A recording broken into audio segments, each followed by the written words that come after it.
Assalamualaikum warahmatullahi wabarakatuh. Hai sahabat Abskep, saya Vika, salah satu tim tutor Abskep Indonesia.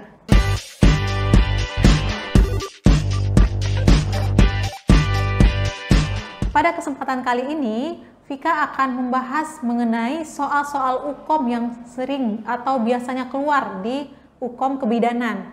Nah, bagaimana teman-teman? Apakah sudah siap? Baik, simak videonya berikut ini. Soal yang pertama, seorang remaja umur 17 tahun datang ke puskesmas untuk pemeriksaan. Hasil anamnesa pada payudara sebelah kanan teraba benjolan, mudah digerakkan, tidak berubah besar masanya, dan tidak nyeri. Hasil pemeriksaan tekanan darah 110/70, nadi 80 kali per menit, pernafasan 22 kali per menit, suhu 36,8 derajat Celcius. Pertanyaannya, apakah diagnosis yang tepat untuk kasus di atas? A. Mastitis, B. CA-MAME, C. Fibroadenoma, D. Payudara bengkak, dan E. Engorgement. Nah, kira-kira apa nih jawabannya teman-teman? Nah, kita lihat jawabannya adalah C. Fibroadenoma. Kenapa? Nah, kita lihat di sini. Fibroadenoma itu apa? Nah, kita lihat data fokusnya terlebih dahulu. Pada data fokus yang kita temukan adalah si pasien ini berumur 17 tahun. Dia memiliki keluhan pada payudaranya teraba benjolan. Nah, benjolan ini mudah digerakkan atau mobile, tidak bertambah besar dan tidak nyeri. Itu clue-nya, teman-teman. Jadi untuk soal seperti ini, diagnosis yang tepat itu adalah fibroadenoma, karena fibroadenoma ini merujuk kepada tanda gejala yang disebutkan pada soal. Dan juga fibroadenoma ini biasanya dialami oleh pasien-pasien atau wanita dalam usia muda. Nah, biasanya akibat pengaruh hormonal seperti estrogen. Nah, juga untuk opsi yang lain, kenapa tidak mastitis, kenapa tidak opsi yang lain? Nah, untuk mastitis kita tahu bahwa mastitis ini dialami oleh ibu nifas, infeksi pada masa nifas. Untuk kanker mame ini terlalu berat ya, untuk tanda gejala tidak merujuk kepada kanker. Nah, untuk opsi D ini salah, kenapa? Ini juga biasanya terjadi pada ibu nifas. Untuk engorgement ini sama payudara bengkak juga biasanya terjadi pada ibu nifas. Jadi opsi yang paling tepat itu adalah C, fibroadenoma. Kemudian kita lanjut ke soal nomor 2. Seorang perempuan umur 42 tahun datang ke rumah sakit dengan keluhan perdarahan dan juga nyeri saat berhubungan seksual. Hasil pemeriksaan tekanan darah 130/90, nadi 88 kali per menit, pernafasan 25 kali per menit. Pertanyaannya, pemeriksaan apakah yang dilakukan untuk menegakkan diagnosa? A. Laboratorium, B. Bimanual, C. Inspekulo, D. Panggul, E. Laparoskopi. Nah, apa nih jawabannya teman-teman? Nah, jawaban yang tepat untuk soal nomor 2 ini adalah C. Inspekulo. Kenapa? Nah, pemeriksaan inspekulo ini digunakan untuk melihat dinding vagina. Untuk kemungkinan perlunakan, apakah ada tumor atau tumor jinak atau tumor ganas, ataukah ada varises dan lain-lain.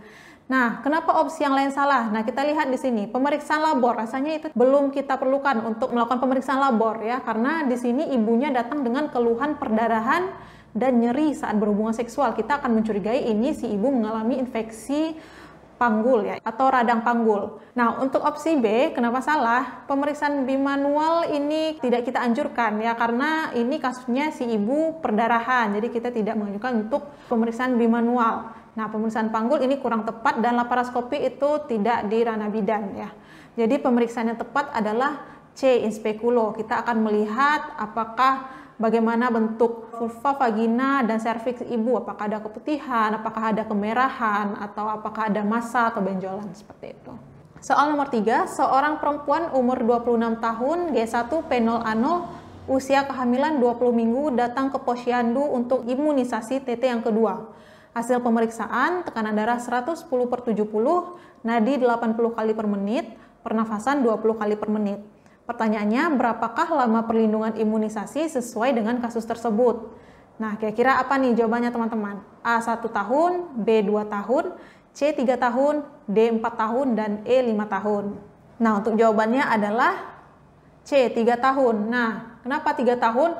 Kita tahu bahwa imunisasi TT ini adalah imunisasi untuk ibu hamil dengan guna untuk memberikan kekebalan pada ibu dan bayinya dari penyakit tetanus neonatorum. Untuk TT pertama itu adalah langkah awal pembentukan kekebalan tubuh terhadap penyakit tetanus.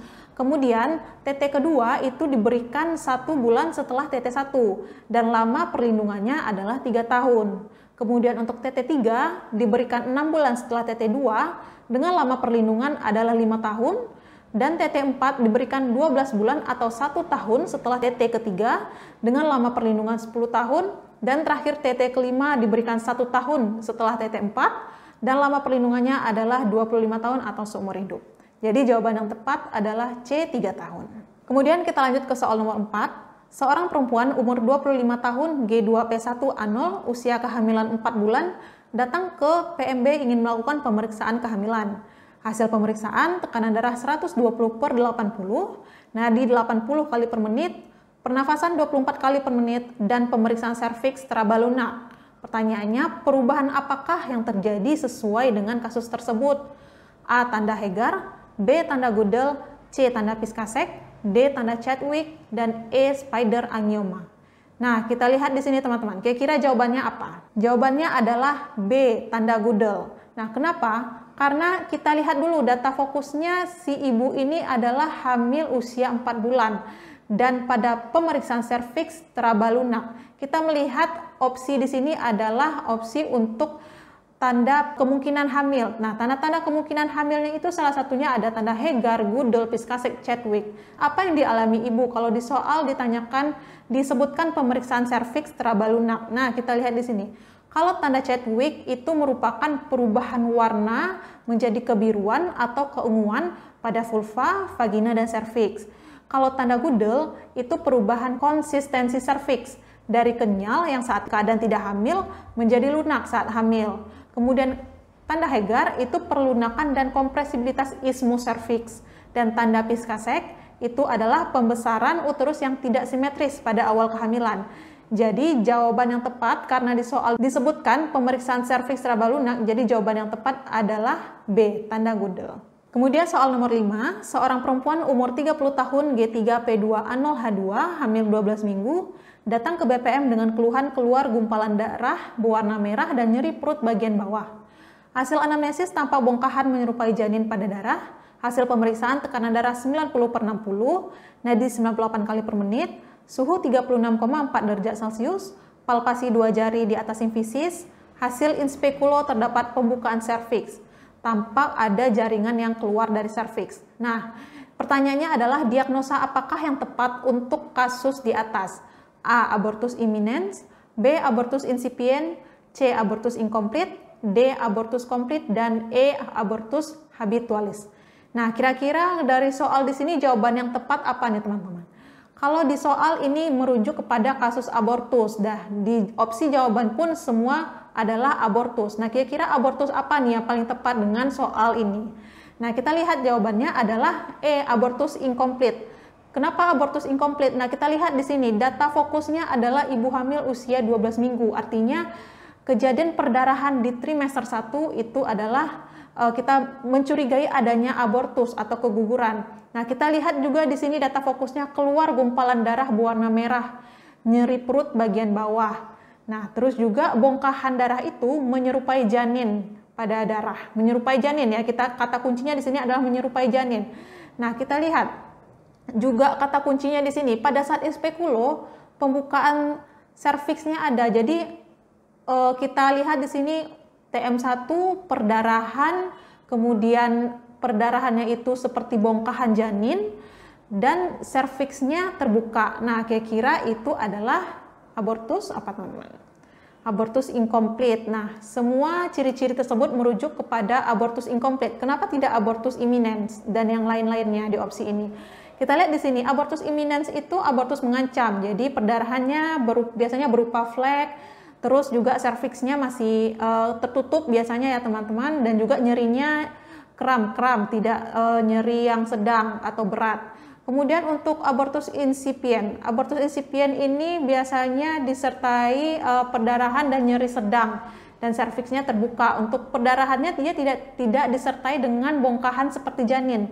Jadi untuk kalau keluar perdarahan yang disertai dengan bongkahan janin itu kita lihat serviksnya terbuka itu adalah incomplete. Nah, kalau komplit, abortus komplit itu bongkahan darah namun serviksnya itu tertutup, biasanya sudah tertutup ya teman-teman. Kalau abortus habitualis itu adalah abortus atau kejadian keguguran yang berulang 3 kali atau lebih. Nah, itu yang dikatakan dengan abortus habitualis. Jadi, jawaban yang tepat adalah abortus incomplete. Nah, sekian pembahasan video kita pada pertemuan kali ini. Jangan lupa like, comment, and subscribe YouTube channel kita Upscope Indonesia. Sampai jumpa di video-video berikutnya. Dadah!